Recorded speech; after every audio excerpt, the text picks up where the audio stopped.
Today we will talk something about Japanese encephalitis. Japanese encephalitis is there. We have seen so many children with encephalitis. We know it is viral encephalitis. Clinically, it is difficult to differentiate between viral encephalitis and Japanese encephalitis.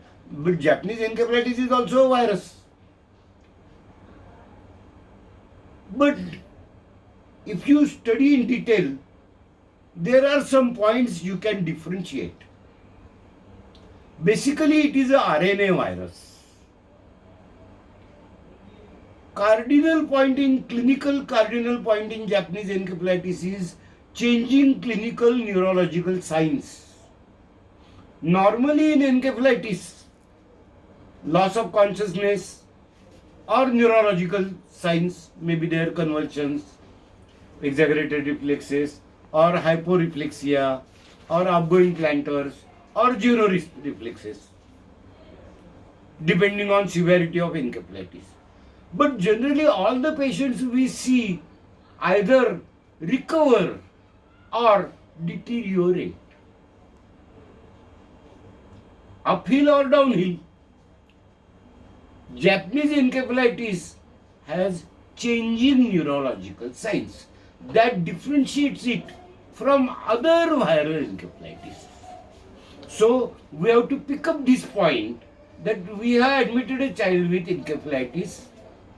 You have seen and you have reported exaggerated reflex, and somebody comes after 2 hours and says there are no reflexes.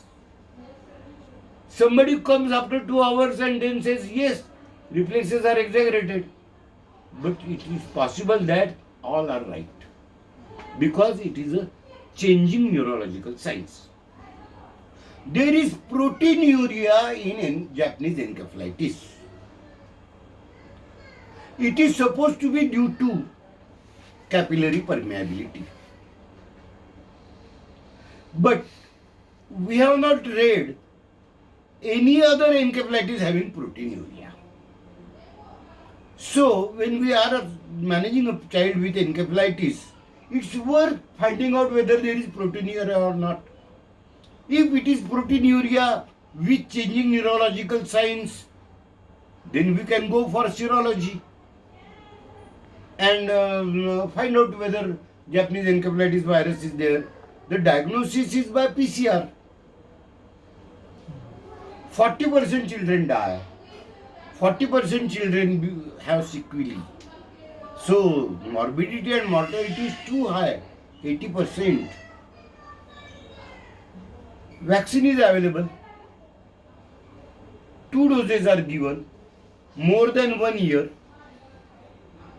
0.5 ml, intramuscular, not subcutaneous, not intradermal, not intravenous, only intramuscular. Why we have to remember this? There are many subcutaneous vaccines and we tend to equate all vaccines, viral vaccines, but this is not to be given subcutaneous. The difference between 2 doses should be ideally 28 days, but roughly 1 month apart. Government in universal immunization program in some districts is giving free Japanese encephalitis vaccine. In clinical features, dull mask-like faces with unblinking eyes should alert us about Japanese encephalitis. I will repeat the sentence. Dull mask-like faces with unblinking eyes should alert us about Japanese encephalitis. Changing respiratory pattern and abnormal pupillary reflexes are signs of brain stem getting involved in encephalitis process. I will repeat again. Changing respiratory pattern and abnormal pupillary reflexes indicate brain stem encephalitis. Particularly in Japanese encephalitis, there is very high raised intracranial tension causing convulsions, generalized tonic-clonic, maybe status. But if you institute the treatment, you do LP, CSF is drained, you give mannitol, and you control the raised intracranial tension, there are chances of transtentorial herniation. Transtentorial herniation also might be found only in Japanese encephalitis. So there are 3-4 new points we have learned about Japanese encephalitis. One is rapidly changing neurological signs. Second is proteinuria. Third is dull mask-like faces with unblinking eyes.